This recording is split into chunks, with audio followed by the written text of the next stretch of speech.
सन्यास में कुछ रस है तो सन्यास रोक लेगा, वो दूसरी बात है।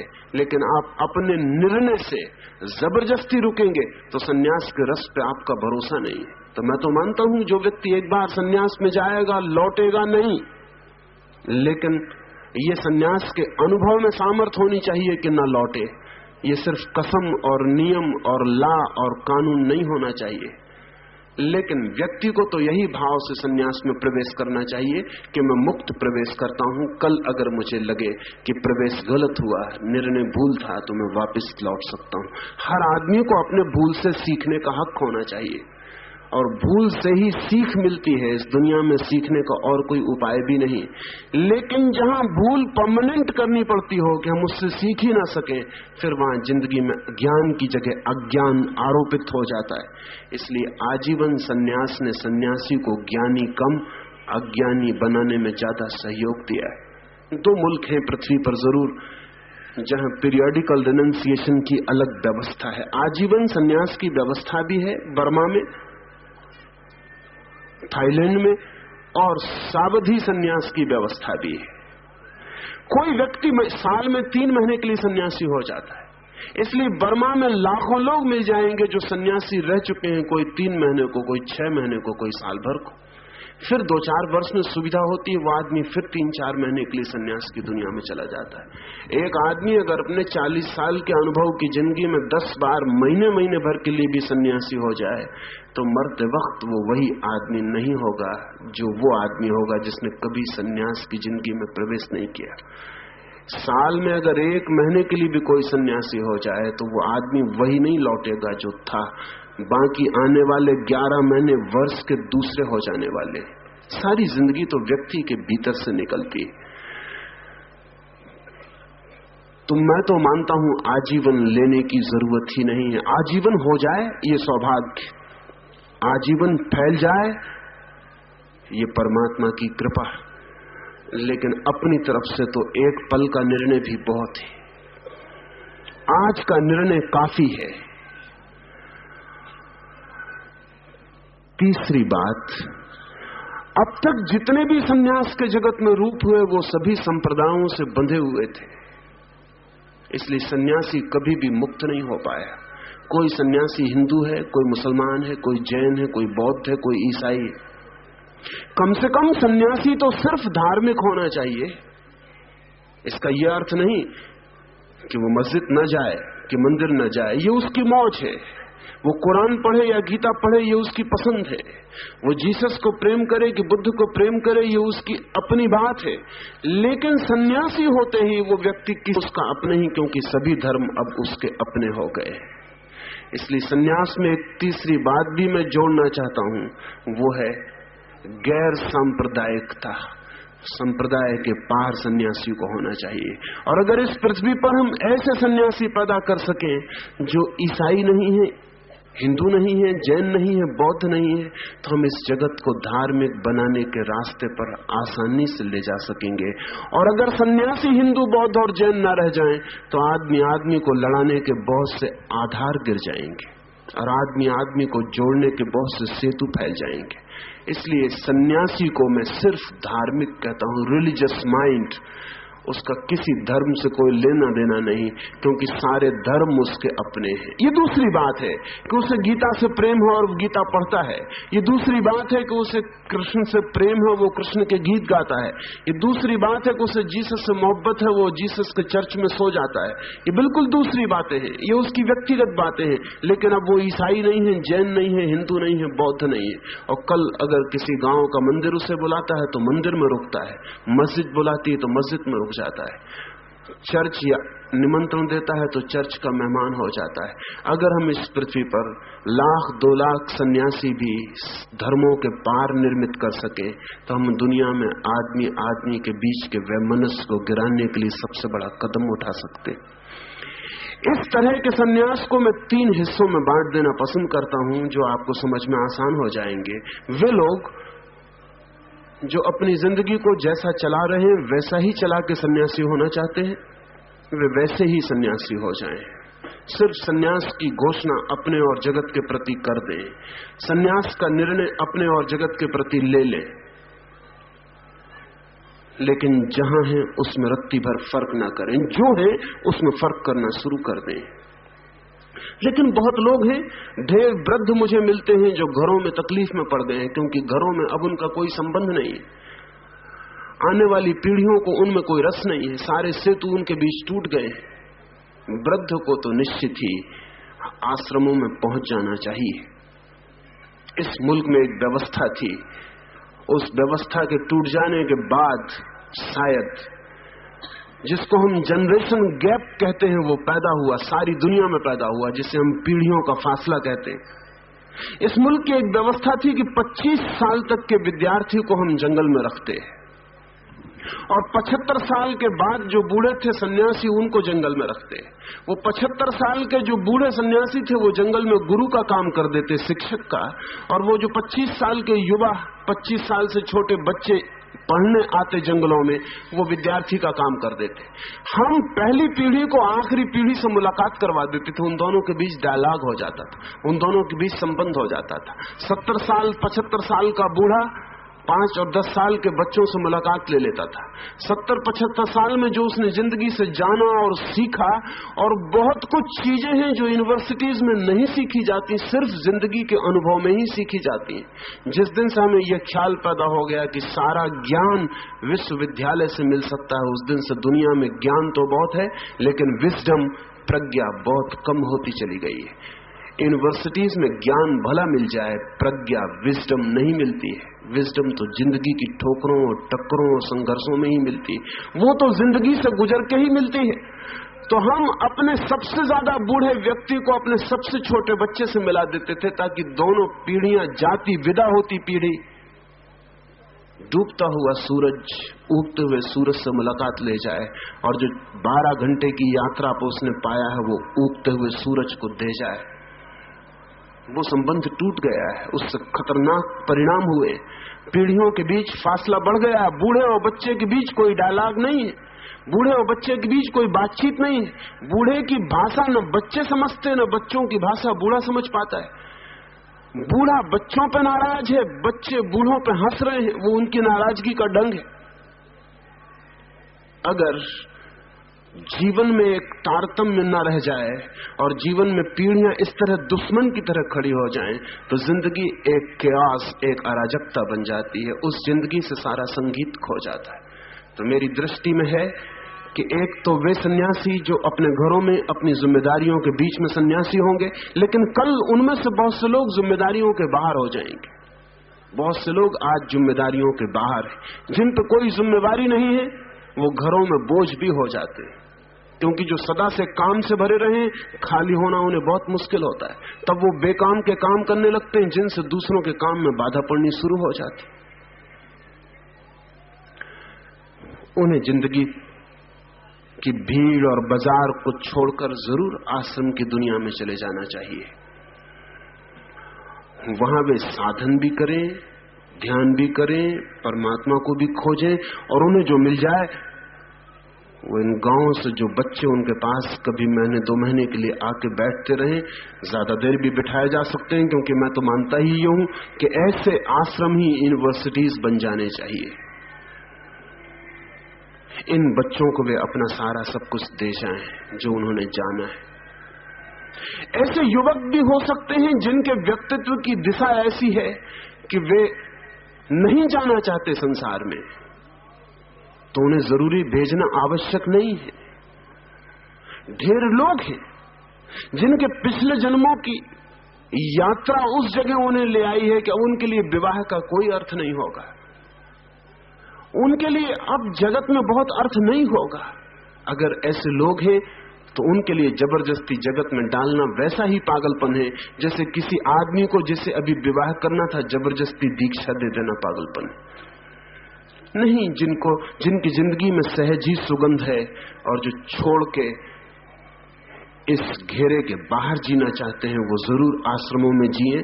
यद्यपि उनके आश्रम प्रोडक्टिव होने चाहिए, वहां वे खेती भी करें, बगीचे भी लगाएं, फैक्ट्री भी चलाएं, स्कूल भी चलाएं, अस्पताल भी चलाएं, वे वहां पैदा भी करें और उस पैदावार पर ही जिए। ये 3 दिशाओं में। और जो लोग इन तीनों में से कुछ भी नहीं कर सकते, वे भी इतना तो कर सकते हैं कि वर्ष में 15 दिन हॉलीडे पे चले जाएं। अंग्रेजी का यह हॉलीडे शब्द बहुत अच्छा है। हॉलीडे का मतलब छुट्टी नहीं होता, हॉलीडे का मतलब होता है पवित्र दिन।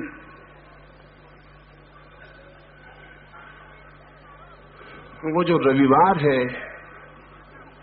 वो अंग्रेजों के लिए पश्चिम में हॉलीडे, पवित्र दिन है, क्योंकि उस दिन परमात्मा ने भी काम छोड़ दिया दुनिया बनाकर, उसने आराम किया। 6 दिन उसने दुनिया बनाई, 7वें दिन वो भी सन्यासी हो गया, उसने 7वें दिन आराम किया। जो 6 दिन काम कर रहे हैं 7वें दिन उनको भी आराम चाहिए।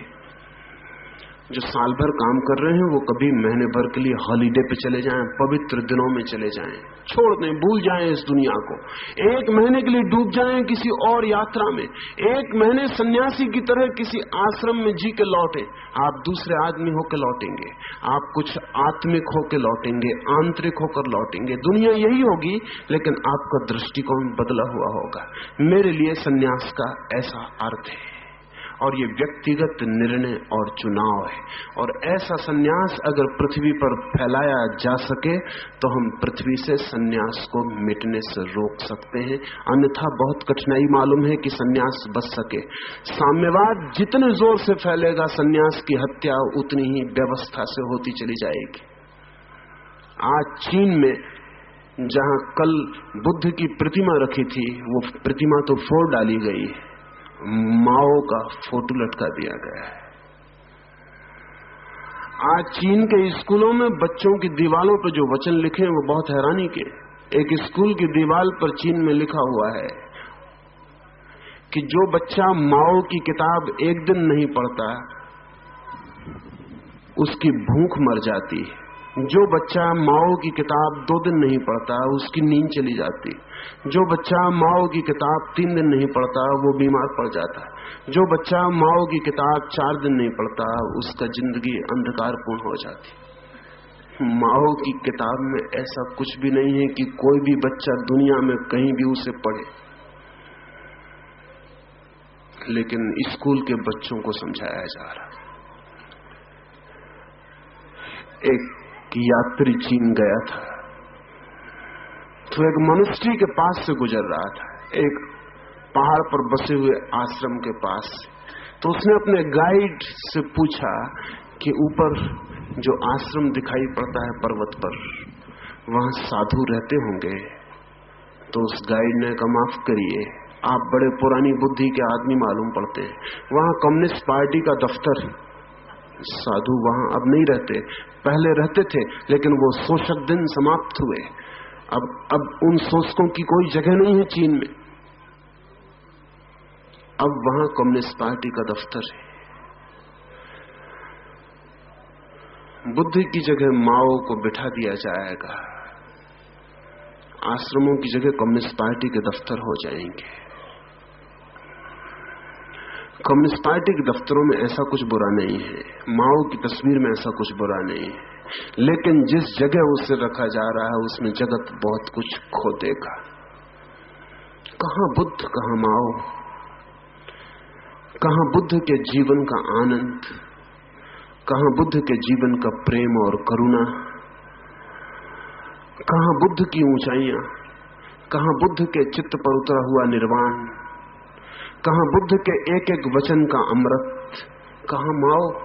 उससे कोई भी तुलना नहीं, उससे कोई भी संबंध नहीं है, लेकिन ये हो रहा है, ये सारी दुनिया में होगा, ये कलकत्ते में हो रहा है, ये बंबई में होगा। कलकत्ते की दीवारों पर लिखा हुआ है जगह जगह कि चीन के अध्यक्ष माओ हमारे भी अध्यक्ष। कलकत्ता और बंबई में बहुत फासला नहीं है, और जो हाथ कलकत्ते की दीवारों पर लिख रहे हैं उन हाथों में बंबई के हाथों में बहुत फर्क मुझे दिखाई नहीं पड़ता। इस जगत से धर्म का फूल तिरोहित हो जाए, अगर कोई ऐसा चाहता हो तो सन्यास की पुरानी धारणा से चिपके रहना चाहिए, और अगर इस जगत में धर्म के फूल को बचाना हो तो सन्यास की नई धारणा को जन्म देना जरूरी है।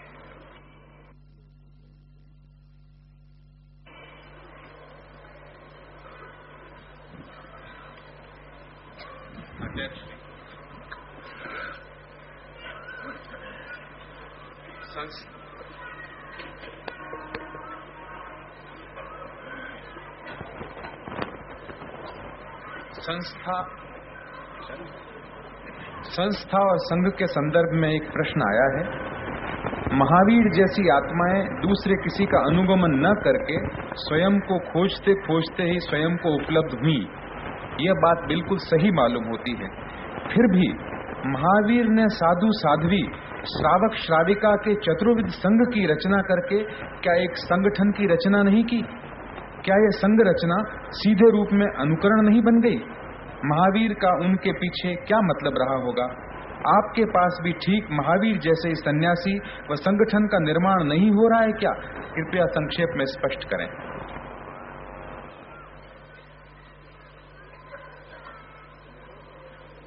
शब्दों की अपनी यात्राएं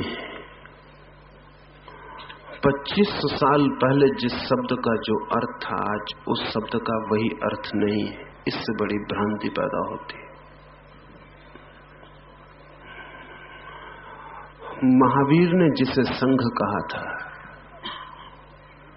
और हम जिसे संघ कहते हैं, उसमें बड़ा फर्क पड़ गया है। महावीर संघ किसी संस्था को नहीं कहते थे।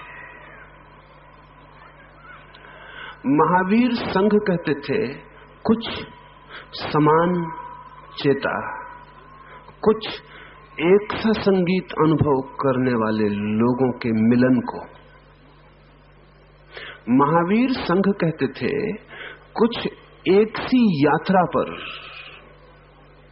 समस्वरता को अनुभव करने वाले लोगों की मित्रता को, सहपथिकों को, फेलो ट्रेवलर्स को। महावीर के लिए संघ का अर्थ ऑर्गेनाइजेशन नहीं है, संघ का अर्थ संगठन नहीं है, क्योंकि संगठन तो सदा किसी के खिलाफ करना पड़ता है। संगठन सदा ही किसी के खिलाफ होता है। संगठन किसी की शत्रुता में होता है। संगठन किसी से अपनी रक्षा के लिए होता है या किसी पर आक्रमण के लिए होता है। अब महावीर को ना तो किसी से रक्षा करनी थी अपनी और ना किसी पर आक्रमण करना था, इसलिए महावीर के लिए संघ का अर्थ वो नहीं होता जो हमारे लिए होता है। हमारे लिए तो हम संघ बनाते ही तब है। मुसलमान कहता है संगठित हो जाओ क्योंकि इस्लाम खतरे में। हिंदू कहता है संगठित हो जाओ क्योंकि हिंदू धर्म खतरे में। हिंदुस्तान कहता है संगठित हो जाओ क्योंकि चीन हमला कर रहा है।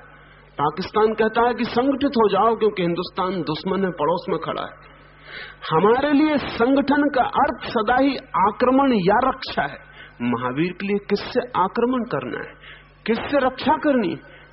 महावीर के लिए संघ का कुछ और ही अर्थ है। संघ के महावीर के लिए अर्थ है एक कम्युनियन। संघ के महावीर के लिए अर्थ है एक समान चेता, समान खोजी, सहपथिकों का मिलन। इसमें कोई ऑर्गेनाइजेशन नहीं है, इसमें कोई ऑर्गेनाइजेशन की बाहरी व्यवस्था नहीं है। लेकिन चार लोग एक गांव में संगीत को प्रेम करते हैं और वो चारों लोग बैठ के रात अपनी महफिल जमा लेते हैं। कोई तबला पीटता है, कोई हारमोनियम बजाता है। ये कोई संघ नहीं है, ये सिर्फ समान चेता, समान इच्छा रखने वाले लोगों का मिल जाना है। एक गांव में चार आदमी ध्यान करते हैं, वे चारों मिलकर कमरे में बैठ के और परमात्मा के लिए अपने को समर्पित कर देते हैं। ये कोई संघ नहीं है, ये किसी के खिलाफ नहीं, किसी के पक्ष में नहीं, ये मिलन है। महावीर के लिए संघ का अर्थ है कम्युनियन, ऐसे लोगों का मिलन जो एक ही खोज पर, एक ही यात्रा पर निकले हैं। ये संघ उपयोगी हो सकता है, संगठन के अर्थों में नहीं, मिलन के अर्थों में ये उपयोगी हो सकता है, बहुत उपयोगी हो सकता है। क्योंकि इस जगत में हमारा सारा जीवन ही हमारे चारों तरफ जो है उससे जुड़ा है। अगर आप एक गांव में अकेले हैं संगीत को प्रेम करने वाले, और अगर उस गांव में 10 लोग संगीत को प्रेम करने वाले कभी साथ बैठ के गीत गा लेते हैं, तो वे 10 ही एनरिच्ड होकर वापस लौटते हैं, वे दसों ही ज्यादा समृद्ध हो जाते हैं। और मैंने तो सुना है, पता नहीं कहां तक सच है, लेकिन सच मालूम होता है, मैंने सुना है कि अगर एक सितार को बजाया जाए एक सूने मकान में और दूसरे सितार को दूसरे कोने में बिना बजाए रख दिया जाए और सिर्फ एक सितार को बजाया जाए, तो कुशल सितार वादक दूसरे सितार के तारों को भी झंझना देता है। ये बजेगा एक, लेकिन इसकी स्वर ध्वनियां उस दूसरे सोए हुए सितार के तारों को भी छेड़ देती हैं और वो भी झंझना उठता है। अगर 10 ध्यान करने वाले इकट्ठे बैठ के ध्यान करते हैं, तो अगर उनमें से एक भी बहुत गहराई में जा सकता है, तो उससे उठे हुए वाइब्रेशंस, उससे उठी हुई तरंगे दूसरों के सोए हुए ध्यान के सितारों को भी झंझना देती हैं। इसलिए सामूहिक ध्यान का अपना उपयोग है, सामूहिक साधना का अपना उपयोग है, सामूहिक प्रार्थना का अपना उपयोग है। और हम जो बहुत कमजोर लोग हैं, उनके लिए समूह अर्थपूर्ण बन जाता है, बहुत अर्थपूर्ण बन जाता है। महावीर ने जिन संघों की बात की है, वे संघ समान खोज करने वाले लोगों के मिलन स्थल है। उस मिलन में किसी के प्रति पक्ष या विपक्ष में कोई आयोजन नहीं है, उस मिलन में प्रेम के अतिरिक्त और कोई कारण नहीं है। और मैं मानता हूं कि ऐसे प्रेम करने वाले लोग जरूर ही इकट्ठे होते रहने चाहिए। ऐसे प्रेम करने वाले लोग बुरी बातों के लिए तो इकट्ठे हो रहे हैं, चोर तो इकट्ठे हो जाते, साधुओं का इकट्ठा होना बहुत मुश्किल होता है। धूर्त तो इकट्ठे हो जाते, साधुओं का इकट्ठा होना बहुत मुश्किल मालूम होता है। लेकिन धूर्तों का संग किसी के पक्ष में और किसी के खिलाफ होता है, साधुओं का संग किसी के पक्ष और किसी के खिलाफ नहीं होता, सिर्फ मिलन के आनंद के लिए होता है। और दुनिया में अगर धूर्त ही इकट्ठे होते रहे, तो धूर्तों के पास अगर ज्यादा शक्ति इकट्ठी हो जाती हो तो आश्चर्य नहीं है। साधुओं के भी कहीं इकट्ठे होने के उपाय होने चाहिए। इस गांव में बुरे लोग इकट्ठे होकर सब तरह के बुरे संवेदन पैदा करते रहे, बुरे लोग इकट्ठे होकर हाटलों में, क्लबों में सब तरफ इस गांव की तरंगों को दूषित और अंधकारपूर्ण करते रहे, और अच्छे लोगों के लिए मिलने की कोई जगह ना हो, जहां से वे भी सत्व के, जहां से वे भी सत्य के, जहां से वे भी प्रेम के संवेदन इस गांव में पैदा कर सकें, तो इस दुनिया का बहुत अहित होता है। मंदिर, मस्जिद, चर्च कभी ऐसे ही मिलने वाले लोगों के मिलन स्थल थे, अब नहीं है, अब नहीं है। कभी ऐसे ही मिलने वाले लोगों के मिलन स्थल थे, जिसमें गांव की